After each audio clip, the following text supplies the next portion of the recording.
आता आमच्याकडे नवीन पक्ष 3 पक्षांचं जे सरकार आहे, त्याच्यामुळे साहजिक एक प्रश्नचिन्ह आहे, की मला मतदारसंघच राहिला नाही. साहजिक आहे, की अनेक वर्ष झाले मी एका पदाच्या प्रतीक्षेत आहे असं लोकांना वाटतं. निवडणूक कोणतीही असो, संभाव्य उमेदवार म्हणून पंकजा मुंडेंचं नाव चर्चेत असतंच. 2019च्या विधानसभेच्या निवडणुकीत आपल्या चुलत भावाकडून पराभव झाला आणि पंकजा मुंडे राजकीय विजनवासात गेल्या. मात्र यंदाच्या राज्यसभेच्या निवडणुकीत तरी पंकजा यांना स्थान मिळणार का, अशा चर्चा रंगल्यात. यावर स्वतः पंकजा मुंडे यांनी भाष्य केलंय. तारीख 7 फेब्रुवारी. भाजपचे महाराष्ट्रातील चाणक्य मानले जाणारे देवेंद्र फडणवीस यांच्या सागर निवासस्थानी पंकजा मुंडे यांनी भेट घेतली आणि यानंतर पंकजा यांची राज्यसभेवर उमेदवारी फिक्स झाल्याचं बोललं गेलं. दरम्यान पंकजा मुंडे या भाजपचं केंद्रीय पातळीवर काम करतायत. यामुळे त्यांच्या राजकीय पुनर्वसनाचा निर्णय भाजपचे वरिष्ठ घेतील असं देवेंद्र फडणवीस यांनी म्हटलंय.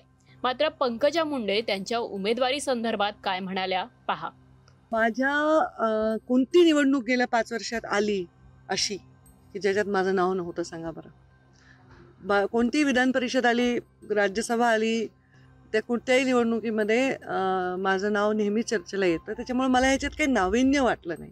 साहजिक आहे, की अनेक वर्ष झाले मी एका पदाच्या प्रतीक्षेत आहे असं लोकांना वाटतं, मीडियाला वाटतं, किंवा अनेक विधान परिषदेचे सदस्य होऊन गेले, राज्यसभेचे होऊन गेले. त्या हिशोबाने लोक त्याचं नाव साहजिक माझं घेतात. आणि आता या युती नाही, हे जे आता आमच्याकडे नवीन पक्ष 3 पक्षांचं जे सरकार आहे, त्याच्यामुळे साहजिक एक प्रश्नचिन्ह आहे, की मला मतदारसंघच राहिला नाही. त्यामुळे नॅचरली या चर्चा येतात. कोणतीही निवडणूक आली तरी माझं नाव चर्चेत असतं. यात काही नाविन्य नाही. मी पदाच्या प्रतीक्षेत आहे असं लोकांना वाटतं. अजितदादा गट तसेच महायुतीमुळे माझ्यासाठी मतदारसंघच राहिला नाही.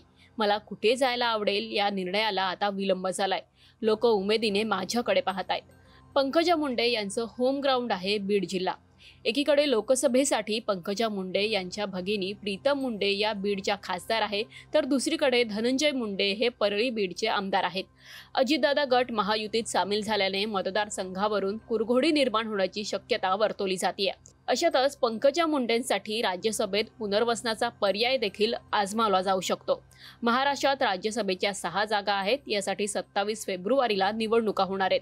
अर्ज भरण्याची शेवटची तारीख आहे 15 फेब्रुवारी.